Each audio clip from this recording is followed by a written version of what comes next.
Good morning. I am Mike, and this is... I'm Chris. I'm the council president. And we are here with all the news that is fit to print. And speak. And speak. There we go. Exactly. Let's start out by saying thank you. So I want to say thank you to everybody who helped with Lent, with Holy Week, with Easter. It was an incredible time of worship and celebration. I want to thank everybody from the musicians to the communion servers to the people who helped decorate. This was just an amazing time. I cannot thank you enough for everybody who made this possible. So we're going to start there. So thank you. And it takes an incredible amount of people to make it seem so seamless as a visitor or a guest when they come in. Yeah, it really does. And I want to thank all of you who brought friends, who brought neighbors. There was a lot of people here who I didn't recognize who were here for the first time, and it's always like, it is so good to see you, and it's so good to have you here. So I want to thank everybody who came. I want to thank everybody who brought somebody. And if you're one of the people who just showed up for the first time on Easter, it was wonderful to have you here, and I hope that you're going to be back soon. Okay, next on the agenda for this morning is Coffee with Council. We've had this publicized for a while now, and just as a reminder, this is going to be May 11th, which is Mother's Day.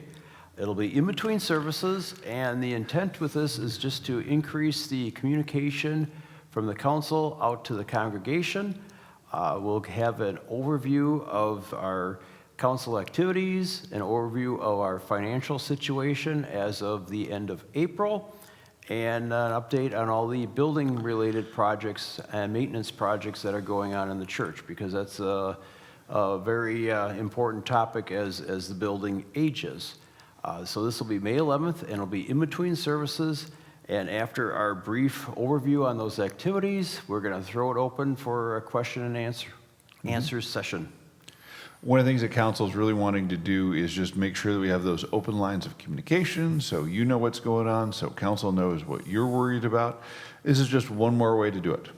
Yeah. Anything else on that one? Nope. I forgot to show my cup. So there we go. Coffee with council. Exactly. My joke around here is we could function without coffee, but we'd prefer not to try. So, all right, you want to talk some task forces? Yes, we have 3 of them. We have Constitution and Bylaws, which has been going on for over 6 months now. That was in response to some people expressing concern that we were not following our Constitution and our bylaws. So we've taken a deep dive on that one, and this is not a total gut job of the Constitution. This is just changing what needs to be changed so we can have a better time or a better experience in enforcing what is there. It's really what we want to do is make sure everything is clear. And when it was written in 2014, they said, hey, we think it says this. But as you know how it is you look at stuff and you're like, well, that doesn't quite match up with the way it's been interpreted, and we want to make sure that everything we do is in line with that. It's what guides us as a constitution. It's the rules we play by. So we're working through that, and we will give you updates on that as we're going through. And as it starts to take more shape, it is going to be more updates with the congregation, and so people can take a look at it. The last thing we want to do is put it down on paper and then realize, oh, we missed something important there. So, yep.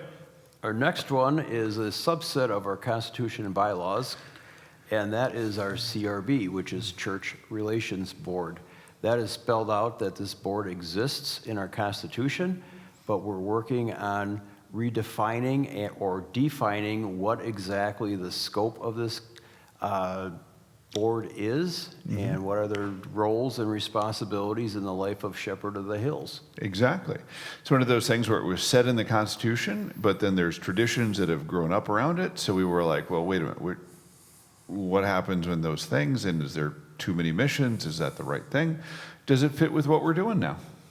And the most exciting task force, which just launched in March, is our Mission and Vision Task Force, which has some of our past leaders of our congregation on it, and that is basically defining who we are and who we want to be in the future.